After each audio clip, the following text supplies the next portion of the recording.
Bonsoir, et bienvenue. Avant de plonger dans les ombres d'une France oubliée, nous vous invitons à nous dire dans les commentaires depuis quelle ville et à quelle heure vous découvrez cette histoire troublante. Le récit qui suit n'est pas une fiction, mais une reconstitution méticuleuse, assemblée à partir des fragments laissés par le temps. Des archives départementales poussiéreuses, des rapports de gendarmerie laconiques et des chroniques jaunies par les années, issus de journaux locaux, qui ont depuis longtemps cessé d'être imprimés. Nous allons nous aventurer dans le massif du Jura à la fin du XIXe siècle. Une époque où les secrets des hommes étaient aussi bien gardés que ceux de la nature sauvage qui les entourait. C'est l'histoire d'un homme dont le silence pesait plus lourd que n'importe quel aveu, et d'une communauté qui vivait à côté d'un monstre sans jamais vraiment le voir. Nous sommes en 1898, dans le village de Val-de-Sapin, un hameau isolé blotti au cœur du Jura. La vie y est rude, dictée par le rythme implacable des saisons.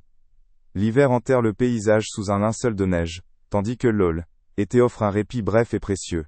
Au centre de cette communauté se dresse une figure à la fois respectée et crainte. Claude Fournier, le charbonnier. À 45 ans, cet homme est une force de la nature, son visage buriné par le froid et le labeur incessant. Connu pour sa connaissance profonde des forêts qui encerclent le village, il incarne l'homme des montagnes. Taiseux, robuste et fiable.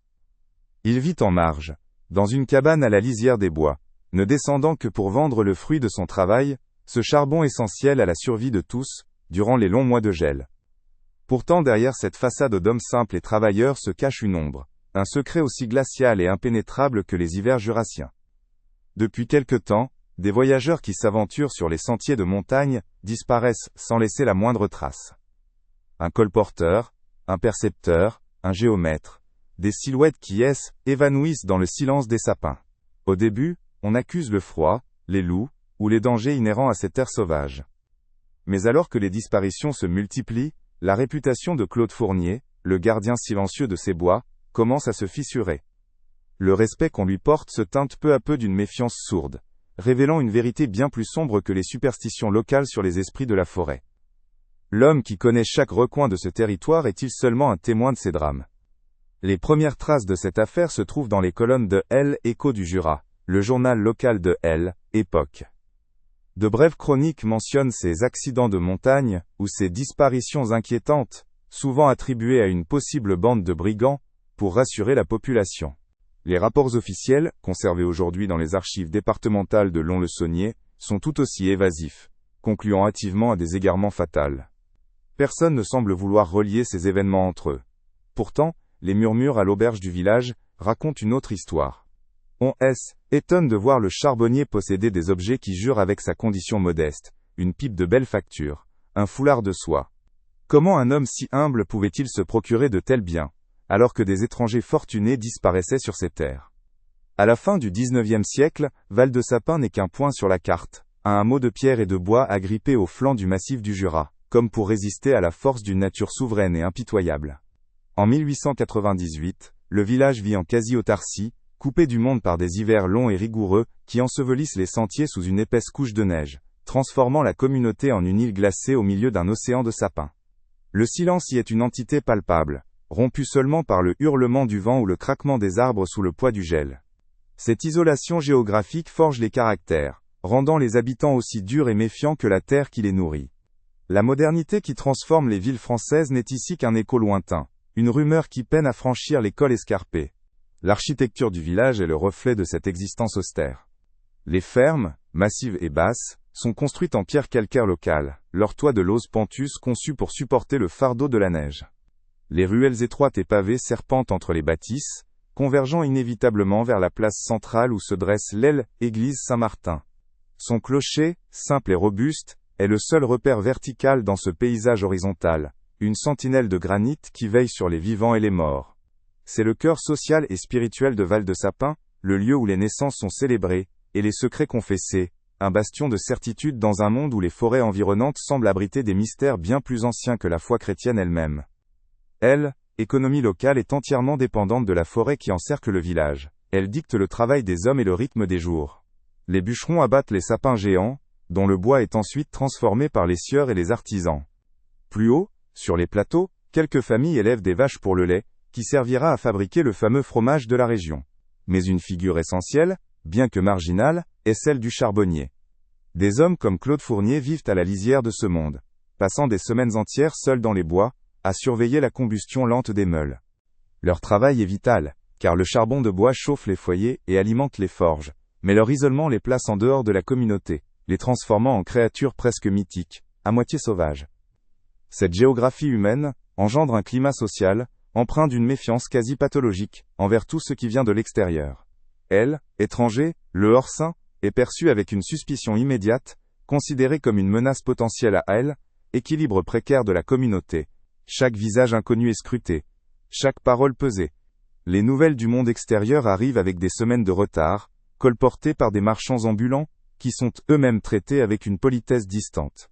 Dans ce huis clos à ciel ouvert, les secrets de famille sont des trésors jalousement gardés, et la réputation d'un homme vaut plus que sa fortune.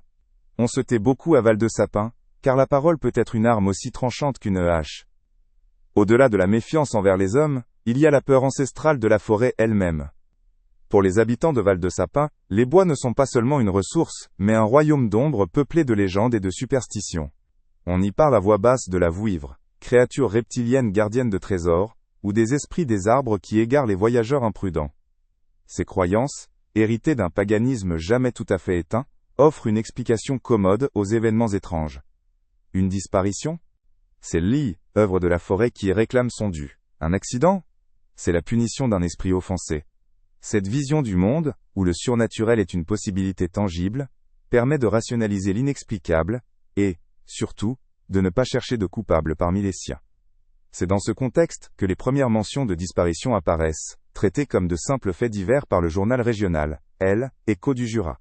Les archives départementales de Lons-le-Saunier conservent quelques-uns de ces articles jaunis, de brèves chroniques qui évoquent des accidents de montagne, ou des égarements dus au grand froid. Les rapports de gendarmerie, lorsqu'ils existent, sont tout aussi laconiques, concluant à des causes naturelles ou accidentelles. L'autorité semble peu encline à s'aventurer dans ces terres reculées, pour des individus sans attache locale. Pour l'administration, la montagne est dangereuse, et ceux qui s'y perdent sont les premières victimes de leur propre imprudence. La vérité officielle est simple, rassurante, et surtout, elle ne dérange personne. Pourtant cette version ne suffit plus à contenir l'angoisse qui commence à sourdre, car dans un monde aussi immuable et codifié que celui de Val-de-Sapin, la répétition des accidents finit par créer un motif, une fissure dans le vernis de la normalité. La forêt a toujours été dangereuse, mais jamais à ce point. Le froid a toujours tué, mais jamais de manière si sélective, ne s'en prenant que à des voyageurs de passage. La méfiance envers l'extérieur se double désormais d'une peur intérieure, plus insidieuse. Et si le monstre N n'était pas une créature des bois, mais l'un des leurs ? Dans un tel décor, combien de drames pouvaient se jouer en silence, à l'abri des regards, avant que la peur ne l'emporte sur la prudence. Au cœur de cette communauté repliée sur elle-même se dresse Claude Fournier, un homme de 45 ans dont la stature seule suffit à imposer le respect. Le charbonnier est une force de la nature, un colosse silencieux dont le visage, buriné par les vents glacials et la fumée âcre des meules, semble taillé dans le granit même des montagnes.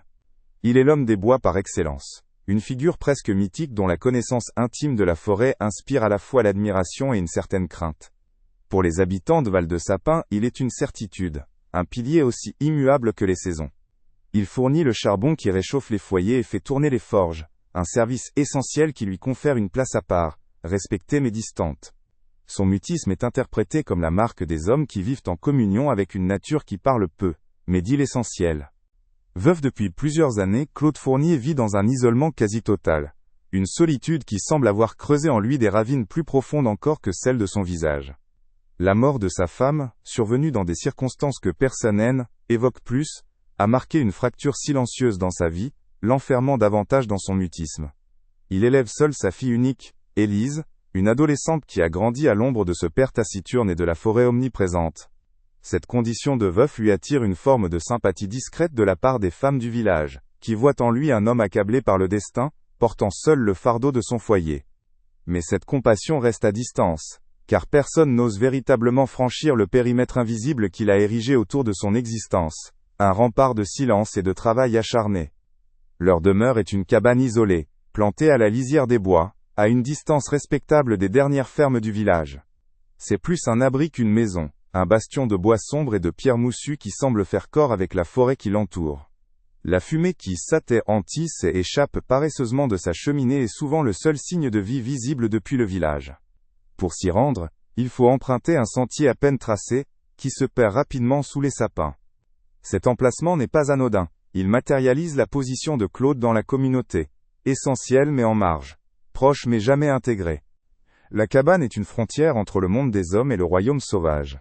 Un lieu où les règles de la communauté semblent s'estomper pour laisser place à une loi plus ancienne et plus brute. Si Claude est une énigme, sa fille Élise en est le reflet le plus troublant. C'est une jeune fille d'une quinzaine d'années. Une ombre craintive et effacée qui ne descend que rarement au village, toujours dans le sillage imposant de son père. Les archives paroissiales la décrivent comme une enfant d'une nature réservée, mais les témoignages de l'époque, recueillis bien plus tard, peignent un portrait plus alarmant. Élise sursaute au moindre bruit, son regard est constamment fuyant, et personne ne se souvient de l'avoir jamais entendu prononcer une phrase complète en présence de son père. Son silence n'est pas celui, paisible, du charbonnier, c'est un silence lourd, un cri étouffé qui semble témoigner d'une peur viscérale. Elle se meut avec la prudence d'une biche traquée, comme si le danger pouvait surgir à chaque instant, même au cœur du village. La dynamique entre le père et la fille est un mystère qui alimente les chuchotements. En public, Claude ne lui adresse jamais un mot de tendresse, ni un geste d'affection. Son autorité est écrasante, sa simple présence suffit à pétrifier l'adolescente. Les quelques voisins qui habitent assez près pour apercevoir leur quotidien, rapportent une discipline de fer, une obéissance immédiate et silencieuse aux ordres laconiques du père. Certains interprètent cette rigueur comme la maladresse d'un homme rude, ne sachant pas comment élever une jeune fille. D'autres, plus méfiants, y voient les signes d'une tyrannie domestique exercée à l'abri des regards. La peur qui émane d'Élise est si palpable qu'elle contredit violemment l'image du père protecteur. Quel drame se joue derrière les murs de cette cabane une fois la nuit tombée. Le comportement de Claude Fournier lui-même nourrit l'étrangeté qui l'entoure. Plusieurs villageois, des chasseurs ou des bûcherons rentrant tard, jurent l'avoir aperçu rôdant la nuit près des sentiers de montagne, loin de sa cabane et de ses meules de charbon. Il ne s'agit pas de promenade, mais de déambulation furtive, comme s'il montait la garde ou guettait une proie. Une note dans un carnet du garde champêtre de l'Aile, époque, datée de l'automne 1897, mentionne « Vu Fournier près du col de la Vipère à 1h indue. Semblait observer la route. Ne portait aucune lanterne. Ces excursions nocturnes sont inexplicables. Que peut bien chercher un charbonnier dans les bois en pleine nuit? Un homme qui connaît déjà chaque arbre et chaque pierre de son domaine comme sa propre main. À ces habitudes nocturnes s'ajoute une autre anomalie, plus matérielle et donc plus troublante.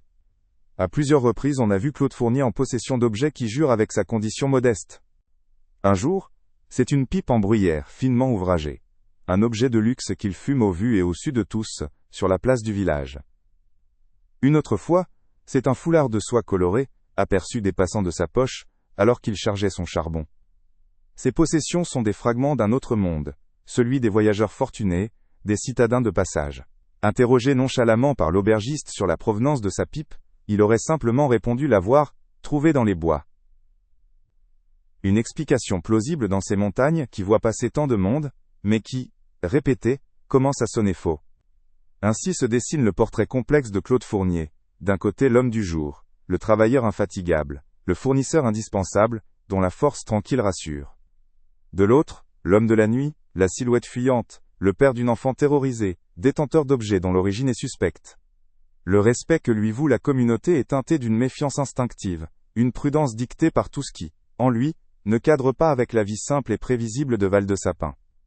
Il est à la fois un membre essentiel de ce corps social, et un élément étranger, un rouage nécessaire, mais dont on sent qu'il pourrait à tout moment, faire dérailler la mécanique bien huilée de la survie collective. Cette dualité le rend insaisissable, et donc potentiellement dangereux. Le charbonnier du Jura, est donc bien plus qu'un simple artisan. Il est le gardien de la forêt, mais aussi, peut-être, de secrets bien plus sombres. Sa cabane, posée sur le seuil du monde sauvage, est-elle un sanctuaire protégeant sa fille des dangers extérieurs, ou une prison dissimulant une vérité inavouable? Chaque détail de son existence, son silence, la peur de sa fille, ses possessions incongrues, ses errances nocturnes, forment les pièces d'un puzzle dont personne n'ose encore assembler l'image finale. Car si le monstre N était pas une créature légendaire tapie dans les bois, mais un homme que l'on croisait chaque semaine au marché? L'hiver de 1898 s'annonçait particulièrement rude, et c'est dans la chaleur moite de l'auberge du village que les premières fissures apparurent dans la tranquillité de Val-de-Sapin. Les rumeurs, d'abord N, étaient que des murmures flottant au-dessus des chopes de vin chaud, des inquiétudes vagues échangées entre deux parties de cartes. On évoqua l'absence de Jean-Louis, le colporteur, un homme ponctuel dont le passage était aussi réglé que les saisons. Il aurait dû arriver la semaine précédente, sa hotte remplie de rubans, d'aiguilles et de nouvelles des vallées. Mais la route menant au village était restée désespérément vide. On mit d'abord cela sur le compte d'un premier verglas précoce, d'une roue de charrette brisée, ou d'une affaire plus profitable dans un autre bourg. Pourtant, une angoisse sourde commençait à s'installer, comme un courant d'air glacial sous une porte mal jointe. À l'absence du colporteur s'ajouta bientôt celle, plus retentissante, de M. Dubois, le percepteur de Poligny. C.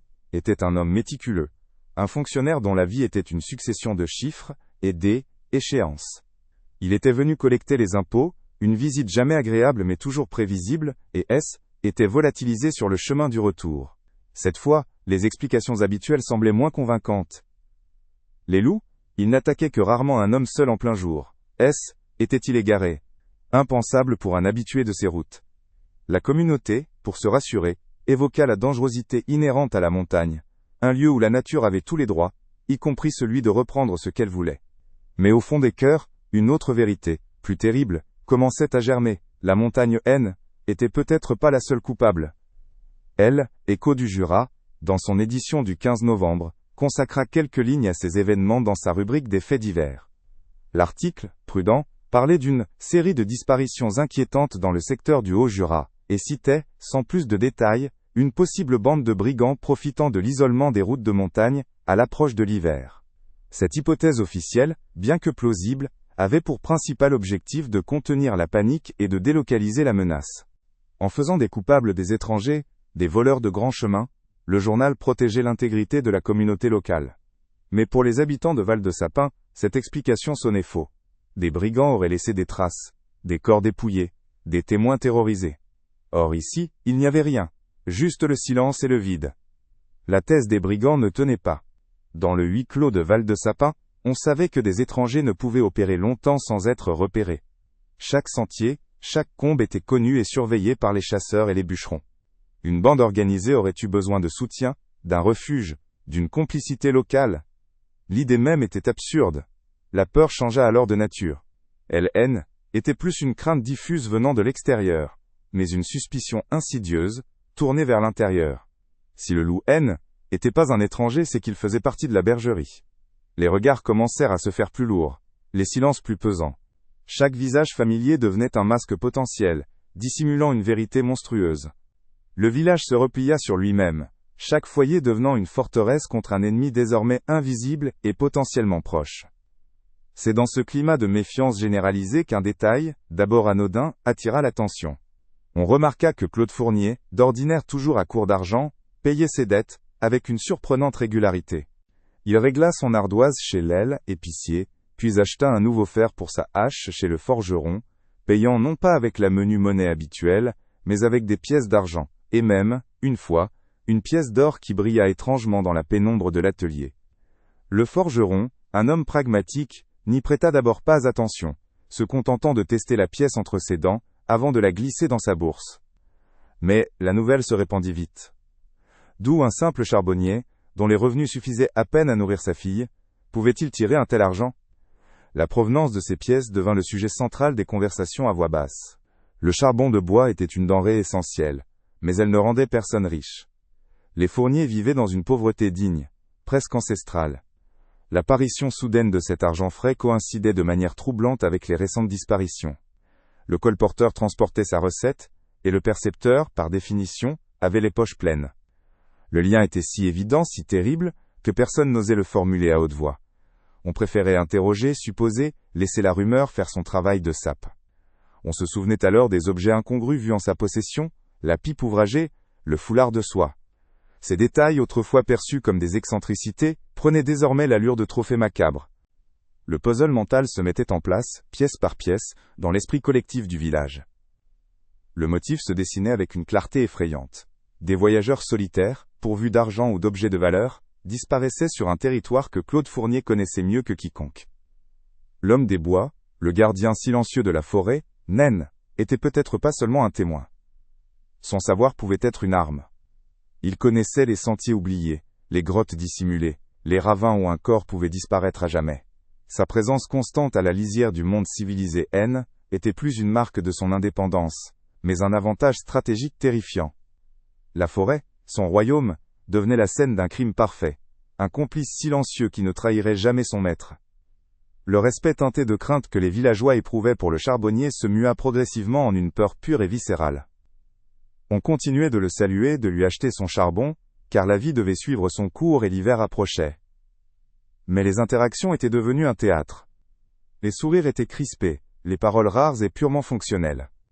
Quand sa silhouette massive apparaissait sur la place du marché, les conversations éteignaient, les mères attiraient leurs enfants plus près d'elles. Claude Fournier ne semblait rien remarquer de ce changement, ou peut-être son silence impénétrable était-il une forteresse si parfaite, qu'aucune émotion n'en filtrait.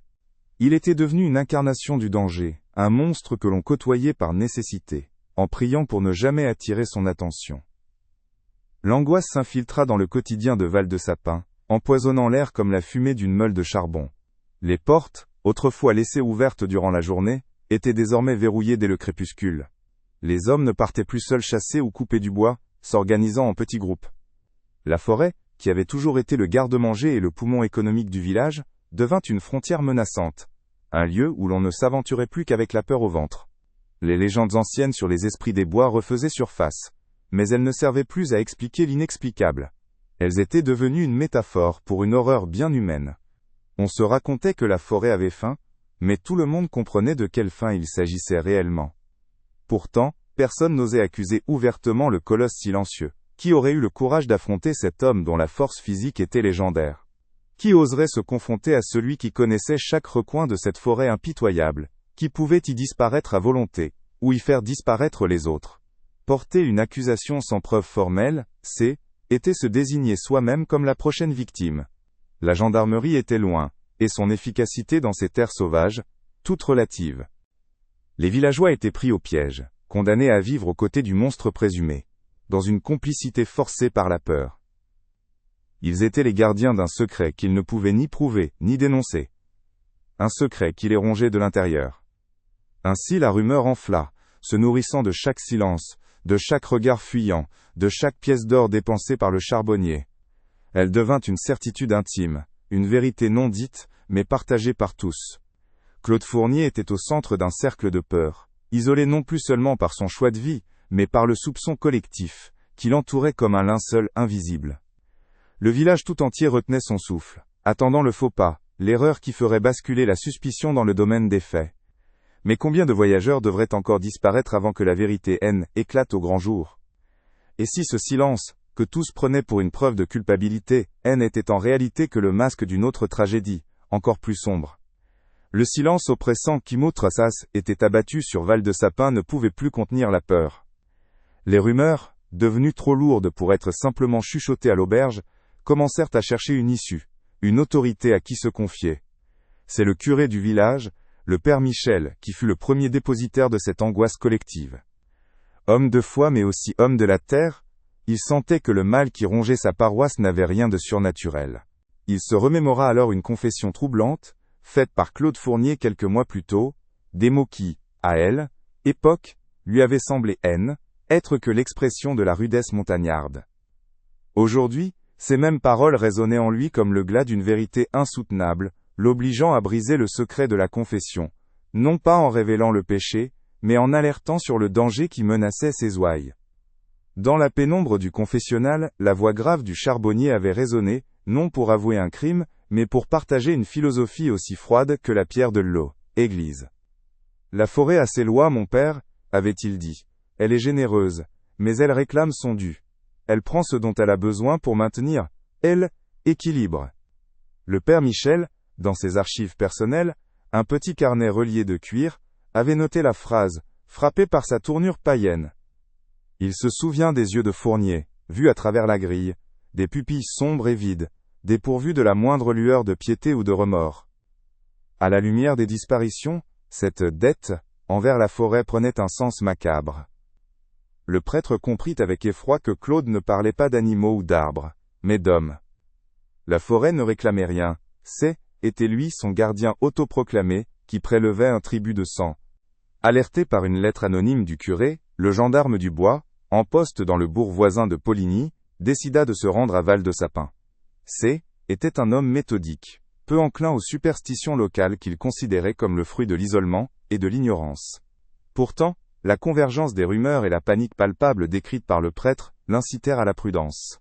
Il organisa ce qu'il appela une « visite de routine », un prétexte pour sonder l'atmosphère du village, et, surtout, pour rencontrer cet énigmatique Claude Fournier. Il le trouva près de ses meules, le visage noirci de suie, le corps puissant se découpant sur le fond sombre des sapins. L'entretien fut bref, tendu. À chaque question sur les voyageurs disparus, Fournier répondait par un haussement des épaules, ou un laconique « n'ai rien vu », son calme imperturbable contrastant de manière effrayante avec la gravité des faits. L'instinct du gendarme lui dicta que le silence de cet homme était un mur, une forteresse érigée pour dissimuler une vérité monstrueuse. Alors que l'interrogatoire informel touchait à sa fin, un détail attira son œil. Près d'un tas de bois fraîchement coupé, un petit objet brillait faiblement dans la lumière déclinante. C. était une boucle d'oreille en argent, ornée d'une petite turquoise, un bijou délicat et féminin qui n'avait rien à faire dans cet univers de sueur et de labeur. Un rapport récent mentionnait la disparition d'une voyageuse anglaise, et la description d'un bijou manquant correspondait parfaitement. Confronté à cette trouvaille, Fournier ne montra aucune émotion. Il affirma l'avoir ramassé quelques jours plus tôt sur le sentier, pensant qu'un oiseau l'avait laissé tomber. Cette explication, si simple et si fausse, fut pour Dubois la première preuve tangible que le charbonnier était bien plus qu'un simple témoin. Cette découverte, bien que circonstancielle, suffit à transformer la simple méfiance en une enquête officielle, bien que discrète. Le gendarme Dubois commença à compiler les dossiers de toutes les personnes disparues dans le secteur au cours des 2 dernières années. Il ne cherchait plus des accidents isolés, mais un schéma, une signature. En fouillant dans les affaires abandonnées d'un géomètre parisien, volatilisé l'automne précédent, il mit la main sur un carnet de notes techniques. Le gendarme le feuilleta sans grand espoir, s'attendant à n'y trouver que des mesures et des calculs. Mais à la toute dernière page, quelques lignes écrites à la hâte, d'une écriture nerveuse, firent basculer l'enquête dans une nouvelle dimension. C. était un message d'outre-tombe, un témoignage direct et terrifiant laissé par un homme qui se savait condamné. La dernière entrée du carnet, datée du jour même de la disparition du géomètre, était glaçante de prescience. Le charbonnier de Val-de-Sapin m'observe depuis la lisière des bois, avait écrit l'homme. Son regard n'a rien d'humain, je sens qu'il me suit. Je ne vais pas prendre la route principale pour retourner au village. Je vais tenter de couper par le col de la Vipère pour éviter. Ces quelques phrases étaient une condamnation. Elles prouvaient non seulement que Fournier avait été la dernière personne à voir le géomètre vivant, mais qu'il avait suscité en lui une peur mortelle. Le col de la Vipère était un sentier difficile, peu fréquenté, un lieu idéal pour une embuscade. Le carnet se refermait sur cette prémonition funeste, laissant le silence des montagnes répondre à la question de ce qui était advenu ensuite. Étau se resserrait inexorablement. Les pièces du puzzle s'assemblaient pour former le portrait d'un prédateur patient et méticuleux, utilisant la forêt comme son arme et son refuge. Le témoignage indirect du prêtre, la preuve matérielle de la boucle d'oreille et les derniers mots écrits du géomètre, formaient un faisceau d'indices accablants. Pourtant, il manquait élément crucial, la preuve irréfutable, un corps. Sans cadavre, il n'y avait pas de meurtre, seulement une accumulation de soupçons. La forêt, complice silencieuse, gardait jalousement les secrets de son maître. Dubois savait qu'il ne pourrait arrêter Fournier sur la base de ces seuls éléments. Il lui fallait une confession, ou une erreur de la part du charbonnier. Il fallait que la terre, gorgée de sang, finisse par parler. C'est alors qu'une nouvelle information, d'une nature différente, remonta jusqu'aux gendarmes. La mère d'un jeune garçon du village, encouragée par l'enquête en cours, vint lui raconter ce que son fils lui avait avoué plusieurs semaines auparavant. Une vision qu'elle avait d'abord mise sur le compte d'un cauchemar. L'enfant, réveillé en pleine nuit par un bruit, avait regardé par sa fenêtre. Il avait vu la silhouette massive de Monsieur Fournier, se dirigeant vers la rivière, tirant derrière lui un grand sac de jute, lourd et difforme. J'ai cru que Sec était un cerf-mort qu'il allait dépecer, avait murmuré le garçon. Mais le sac, il avait la forme d'un homme qui dormait. Cette image, rapportée avec la simplicité terrifiante de l'enfance, offrait une explication plausible à l'absence de corps. Le gendarme Dubois, désormais convaincu d'avoir affaire à un tueur en série, décida de creuser plus profondément dans le passé de Claude Fournier. Si cet homme tuait avec une telle assurance, ce était probablement pas la première fois. Il envoya des télégrammes aux brigades de gendarmerie des régions où Fournier avait vécu avant de s'installer à Val-de-Sapin, une trentaine d'années plus tôt. Il demandait de vérifier si son nom apparaissait dans d'anciens dossiers, pour des faits de violence, de vol, ou toute autre infraction qui pourrait éclairer sa personnalité. Il s'attendait à découvrir un passé de petit délinquant, un parcours de brutalité ordinaire, qui aurait lentement escaladé vers le meurtre. La réponse qu'il reçut quelques jours plus tard allait cependant dépasser ses pires appréhensions. Un vieux dossier jauni arriva par la malle-poste, en provenance d'un petit village des Vosges. Il ne contenait aucune mention de vol ou de bagarre. Il concernait la mort de Hiltz, épouse de Claude Fournier, survenue 20 ans plus tôt. Le rapport officiel concluait à un « accident de chasse tragique », une balle perdue tirée par un chasseur inconnu. L'affaire avait été classée sans suite. Mais en annexe se trouvait une note manuscrite, presque illisible, rédigée par le médecin légiste de Lally, époque, un homme visiblement tourmenté par le doute. Il y exprimait sa conviction que la blessure mortelle N n'était pas compatible avec un projectile d'arme à feu. La forme de la plaie, sa profondeur et la netteté de ses bords, évoquaient, selon ses termes, l'impact d'un outil lourd et tranchant, tel qu'une hache ou une serpe. Cette révélation fut un coup de tonnerre. Le premier meurtre n'avait pas eu lieu dans les forêts du Jura. La spirale de violence avait commencé bien avant, dissimulée sous le vernis d'une tragédie domestique, d'un deuil respectable. Le monstre de Val-de-Sapin N était pas né de la solitude et de la dureté des montagnes. Il était arrivé là déjà formé, porteur d'une violence ancienne et maîtrisée. Le veuf éploré, qui inspirait une forme de pitié distante, était en réalité un assassin qui avait déjà tué, et qui avait appris de cette première expérience comment maquiller ses crimes en accident. La forêt du Jura N n'était pas le berceau de sa folie, mais simplement un nouveau terrain de chasse, plus vaste, et plus propice à dissimuler les traces de son appétit insatiable. Combien de dûs avait-il réclamé, avant même de poser le pied à Val-de-Sapin? Le printemps de 1899 arriva avec une fureur inattendue sur le massif du Jura. Après un hiver d'une rigueur exceptionnelle, la fonte des neiges fut si brutale et rapide, qu'elle transforma les ruisseaux paisibles en torrents de boue et de pierre. La nature, longtemps endormie sous son linceul blanc, semblait vouloir purger les maux de la terre dans un déchaînement de violence. C'est dans ce contexte de chaos naturel qu'un pan entier de la montagne, gorgé d'eau, s'affaissa près de l'ancienne carrière d'Ardoise, un lieu délaissé par les hommes depuis des décennies. Le glissement de terrain fut colossal, redessinant le paysage, arrachant des sapins centenaires, et révélant ce que le sol avait gardé secret pendant de longs mois. Personne ne se doutait alors que ce déchaînement des éléments allait mettre au jour une horreur bien plus profonde que la simple colère de la montagne. Ce fut un jeune berger, parti à la recherche d'une brebis égarée, qui fit la macabre découverte. Attiré par le spectacle de désolation laissé par la coulée de boue, il remarqua, à flanc de colline, quelque chose qui ne semblait pas appartenir à ce chaos minéral et végétal. Un fragment de tissu sombre, pris dans les racines d'un arbre déterré, puis, un peu plus loin, une botte de cuir usé pointant vers le ciel. S'approchant avec une prudence mêlée de fascination morbide, il comprit. Ce N était ni une branche ni une pierre, mais la main blafarde d'un homme. La terre venait de régurgiter ses morts. Pris de panique, il dévala la pente en courant, son cri d'effroi se perdant dans le silence revenu de la forêt. Un cri qui allait bientôt réveiller tout le village, et mettre un terme à des mois d'incertitude angoissée. La nouvelle se répandit comme une traînée de poudre, de ferme en ferme, jusqu'à atteindre le bourg voisin et le bureau du gendarme du bois. Une expédition fut rapidement organisée. Armés de pelles et de pioches, quelques hommes du village, le visage fermé, accompagnèrent le gendarme sur les lieux. Le travail fut lent, pénible, presque profanatoire. Sous le regard silencieux des sapins, ils commencèrent à creuser la terre encore meuble et humide. Chaque coup de pelle était une prière et une angoisse. Le premier corps fut exhumé avec une infinie précaution, puis un deuxième, puis un troisième. Des dépouilles dans des états de décomposition variés, enterrées à la hâte dans des tombes que seule la montagne avait connues. L'ampleur de la tuerie se révélait, transformant un simple fait divers en un massacre de masse, sous les yeux horrifiés d'une communauté qui avait vécu à côté d'un cimetière clandestin. Parmi les corps, l'un fut rapidement identifiable malgré les ravages du temps et de la terre. Était celui de Monsieur Dubois, le percepteur de Poligny, dont la redingote de fonctionnaire et un portefeuille en cuir huilé, miraculeusement préservé, ne laissaient aucune place au doute. Sa présence, dans cette fosse commune, confirmait le lien que tout le monde redoutait. Les disparitions N n'étaient pas des accidents, mais les actes d'un prédateur. La rumeur, ce poison lent qui avait rongé les esprits, devenait une vérité tangible et terrifiante. Les brigands n'existaient pas, les esprits de la forêt N étaient qu'un conte pour enfants. Le monstre était bien réel, il était humain, et il avait fait de leur montagne son terrain de chasse et son charnier. La découverte de la dépouille du percepteur était la première pièce du puzzle, la preuve irréfutable que la mort avait un visage et un nom.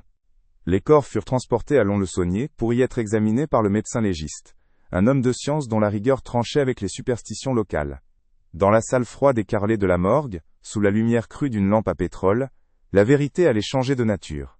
Il ne s'agissait plus seulement de donner un nom aux victimes, mais de comprendre la signature du tueur. Le médecin travailla méthodiquement, nettoyant, mesurant, disséquant. Il écarta rapidement l'hypothèse d'une mort accidentelle ou d'une attaque de bêtes sauvages. Sur le crâne du percepteur, ainsi que sur ceux des autres victimes, il découvrit la même blessure, une fracture nette et profonde, causée par un coup unique, d'une violence et d'une précision effroyables. Était la marque d'une exécution, pas d'un combat. Le tueur était non seulement impitoyable, mais aussi terriblement efficace. Le rapport du médecin fut un coup de foudre, dans un ciel déjà sombre. La conclusion était sans appel. La blessure mortelle avait été infligée par un outil lourd et tranchant, dont la forme et la largeur de la lame laissaient une empreinte spécifique. Il ne s'agissait pas d'un couteau de brigand ou d'une arme improvisée, mais d'une hache de bûcheron, un modèle particulier utilisé pour l'abattage, courant dans la région du Jura. L'outil d'un homme qui connaît la force, le bois et l'art de fendre la matière d'un seul geste. Cette révélation technique fit l'effet d'une déflagration. Dans l'esprit de tous, cette description ne renvoyait qu'à un seul homme, à une seule silhouette. La hache qui pendait toujours à la ceinture de Claude Fournier, celle qu'on le voyait affûter avec un soin méticuleux, N, était plus seulement un instrument de travail. La suspicion, qui N, était jusqu'alors qu'une accumulation de coïncidences troublantes et de rumeurs vénéneuses, se solidifia en une certitude glaciale. L'arme du crime était l'outil quotidien du charbonnier. Le lien était désormais direct, matériel, scientifique. L'homme qui vivait en marge, celui dont le silence était à la fois respecté et craint, N, était plus un simple suspect. La communauté de Val-de-Sapin, dans un frisson collectif d'horreur, lui donna un nouveau nom, un titre qui scellait son destin, le tueur des montagnes. La façade de l'homme rude mais fiable s'effondra pour révéler le visage d'un monstre. Le respect se mua en haine, la peur en désir de vengeance. Le charbonnier du Jura venait de basculer de l'ombre du soupçon à la lumière crue de l'accusation. Val-de-Sapin se réveilla dans un cauchemar dont il ne sortirait plus. Le monde avait changé de sens. Chaque souvenir lié à Claude Fournier était désormais relu à la lumière de cette terrible révélation. Son silence N était plus de la pudeur, mais le secret d'un assassin. Ses possessions incongrues N étaient plus des trouvailles, mais des trophées macabres. La peur de sa fille Élise N était plus de la timidité, mais le témoignage muet d'une terreur quotidienne. La narration S était recodifiée. Le deuil apparent d'un veuf était devenu la longue préméditation d'un prédateur. Le charbonnier N était plus une énigme à résoudre. Il était la réponse sanglante à toutes les questions. Mais si l'on connaissait désormais le coupable, combien de secrets la forêt gardait-elle encore enfouis dans ses profondeurs? L'arrestation de Claude Fournier ne fut pas un acte de violence, mais un rituel silencieux et lourd de sens. Guidés par le gendarme Dubois, les hommes traversèrent le village sous le regard pétrifié des habitants, qui observaient la scène depuis le seuil de leur porte, comme s'ils assistaient à l'exorcisme d'un mal ancien. Arrivés à la cabane isolée, ils trouvèrent le charbonnier assis sur un tabouret, en train d'affûter sa hache avec une lenteur méthodique, le grincement du métal sur la pierre étant le seul son qui brisait le silence de la forêt. Il n'opposa aucune résistance, ne prononça pas un mot. Son calme glacial, son absence totale de surprise ou de peur, fut peut-être plus terrifiant que n'importe quel aveu. Il se laissa menotter, son regard vide traversant les hommes comme s'ils étaient que des arbres de plus dans son domaine. Le tueur des montagnes était capturé, mais son mystère, lui, restait intact, enfermé derrière la forteresse de son mutisme. La fouille de la cabane révéla une vérité plus complexe que celle d'un simple monstre avide. Les gendarmes s'attendaient à trouver un butin, des objets de valeur volés aux victimes, la preuve matérielle d'une cupidité sanguinaire. Au lieu de cela, ils ne découvrirent que la misère la plus austère, un mobilier rudimentaire, des provisions maigres, une pauvreté qui rendait les crimes encore plus insensés. C'est dans un petit coffre en bois, caché sous le plancher, qu'ils trouvèrent non pas de l'or, mais ce qui semblait être les trophées du tueur. Un bouton de manchette en argent, une mèche de cheveux blonds soigneusement nouée par un ruban, une alliance d'or gravée. À côté de ces reliques macabres se trouvait une liasse de lettres. Elles ne provenaient pas de ses victimes, mais d'un usurier de Besançon, dont le ton menaçant et les exigences financières laissaient entrevoir une pression insoutenable, liée à une dette colossale contractée par la défunte épouse de Fournier. Dans un coin sombre de la pièce principale, recroquevillée sur elle-même, se trouvait Élise. La fille du charbonnier N était plus qu'une ombre, un spectre de jeune fille dont les yeux, immenses et vides, semblaient avoir vu des horreurs que l'esprit ne pouvait contenir. Elle ne réagissait à rien, ni aux voix douces des gendarmes, ni au départ de son père. Son silence était d'une nature différente de celui de Claude. Ce N n'était pas une forteresse, mais un abîme, le résultat d'un traumatisme si profond qu'il avait brisé tous les ressorts de sa personnalité. Les médecins qui l'examinèrent plus tard parlèrent d'un état de prostration catatonique. Son mutisme devint la pièce la plus troublante du puzzle. Était-elle simplement la victime silencieuse d'un père tyrannique, le témoin muet de ses crimes, ou la gardienne d'un secret encore plus lourd, la clé d'une vérité que personne n'osait encore imaginer? Le gendarme Dubois, bien que tenant son coupable, sentait que l'histoire N n'était pas complète. La dette et les menaces de l'usurier offraient un mobile, mais il ne suffisait pas à expliquer la froideur méthodique et la longue durée des meurtres. Une intuition le poussa à creuser plus loin, à remonter le fil du temps bien avant l'arrivée de Fournier dans le Jura. Il se souvint du dossier concernant la mort de Lélé, épouse du charbonnier, 20 ans plus tôt dans les Vosges, classé comme un accident de chasse. Il fit une demande officielle pour obtenir non pas le résumé, mais l'intégralité des archives, chaque note, chaque rapport, chaque témoignage de l'époque. Il cherchait une fissure, un détail que ses prédécesseurs auraient pu négliger, convaincu que la genèse du monstre ne se trouvait pas dans les forêts du Jura, mais dans une tragédie passée, que l'on avait peut-être refermée trop vite. C'est alors que la seconde virada, plus terrible encore que la première, éclata au grand jour. Le dossier complet arriva des Vosges. À l'intérieur, derrière le rapport officiel, se trouvait une correspondance privée, une lettre manuscrite du maire du village de Loches, époque adressée au capitaine de la gendarmerie. Dans cette missive, le maire demandait explicitement de conclure l'enquête sur la mort de Madame Fournier le plus rapidement possible, en privilégiant la thèse de l'accident. Il justifiait sa requête par la nécessité de préserver la paix sociale. Claude Fournier, expliquait-il, était un charbonnier indispensable à l'économie locale, tandis que son épouse était décrite comme une femme, à la réputation légère, et source de troubles. La vérité avait été sciemment étouffée. La justice avait été sacrifiée sur l'autel de la convenance et de l'utilité économique. Le système avait choisi de fermer les yeux. Cette révélation changeait radicalement la nature du récit. La monstruosité de Claude Fournier N n'était pas née seule, dans le secret de son âme tourmentée. Elle avait été autorisée, nourrie par le silence complice d'une communauté et de ses autorités. Son premier meurtre, impuni, n'avait pas été une simple explosion de violence, mais un test. En l'absolvant, la société lui avait donné la permission tacite de recommencer. Le tueur des montagnes N était pas seulement le produit de sa propre perversité, mais aussi celui d'une lâcheté collective. L'horreur N était plus confinée à un seul homme. Elle se diffusait, contaminant les institutions même censées protéger les innocents. La question N était plus de savoir pourquoi Claude Fournier était devenu un monstre, mais qui, par son silence, l'avait aidé à le rester. Combien de vies auraient pu être épargnées si, 20 ans plus tôt, un homme avait choisi la vérité plutôt que la tranquillité? Aujourd'hui, Val-de-Sapin n'est plus ce huis clos de pierre et de méfiance. Le village s'est ouvert au monde, devenant une destination prisée des amateurs de nature et de tranquillité. Ces ruelles autrefois silencieuses résonnent désormais des pas des randonneurs et des rires des vacanciers. Les sentiers de montagne, qui furent le théâtre de chasse de Claude Fournier, sont balisés, parcourus chaque jour par des familles en quête d'air pur. Pourtant, sous ce vernis de paix bucolique, la mémoire du tueur des montagnes persiste, telle une nappe phréatique invisible, qui affleure parfois au détour d'une conversation, dans le regard d'un ancien, ou dans le nom d'un lieu-dit. Le passé n'est jamais tout à fait mort. Il sommeille sous le présent, attendant qu'un souffle de vent dans les sapins vienne le réveiller, et rappeler que même les plus beaux paysages peuvent cacher les plus sombres secrets. À quelques kilomètres du village, à elle, écart des chemins fréquentés, se trouvent encore les vestiges de la cabane du charbonnier. Ce n'est plus qu'un monticule de pierres moussues, une cicatrice humble et discrète, que la forêt s'efforce de recouvrir de ses lierres et de ses fougères. Aucun panneau n'indique le lieu. Mais les habitants le connaissent, et, elle, évitent, surtout à la tombée de la nuit, comme si les pierres elles-mêmes étaient imprégnées de la violence qui s'y est jouée. On dit que le silence y est plus lourd qu'ailleurs, que les oiseaux s'y taisent, et que le froid y descend plus vite qu'au fond de la vallée. C'est un mémorial involontaire. Un lieu où l'histoire n'a pas besoin de mots pour se raconter. Où le poids du drame est devenu une présence tangible. Une anomalie dans la sérénité de la forêt jurassienne. Le procès de Claude Fournier fut bref. Confronté à des preuves matérielles accablantes, il fut condamné, sans jamais avoir prononcé un seul mot pour sa défense. Son mutisme, inébranlable jusqu'à l'échafaud, laissa toutes les questions sans réponse.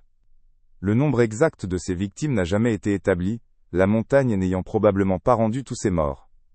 Quant à sa fille Élise, elle fut placée dans une institution où elle éteignit des années plus tard, emportant avec elle le secret de ce qu'elle avait vu, de ce qu'elle avait su. Était-elle une complice silencieuse, une otage terrorisée, ou la véritable raison de cette folie meurtrière? La vérité est morte avec eux, laissant la place à la légende, une histoire que l'on se raconte encore au coin du feu, où le monstre et le père désespéré se confondent en une seule et même ombre insaisissable. Le vent qui souffle aujourd'hui entre les sapins du Jura, semble parfois porter un murmure, l'eau, écho lointain d'une hache frappant le bois, ou le cri étouffé d'un voyageur surpris. C'est le chant de la forêt, gardienne éternelle de secrets que seule la terre connaît, et que les hommes ne pourront jamais entièrement percer. La véritable nature de Claude Fournier est restée prisonnière de son silence, aussi gelée et immuable que le cœur de l'hiver qui saisit ces montagnes. La dette a-t-elle été payée? La forêt a-t-elle enfin reçu son dû? Ou continue-t-elle d'attendre, dans le silence de ses profondeurs? Claude Fournier était-il un prédateur de sang-froid, ou un homme désespéré? Quelle est votre théorie? Laissez-la dans les commentaires ci-dessous.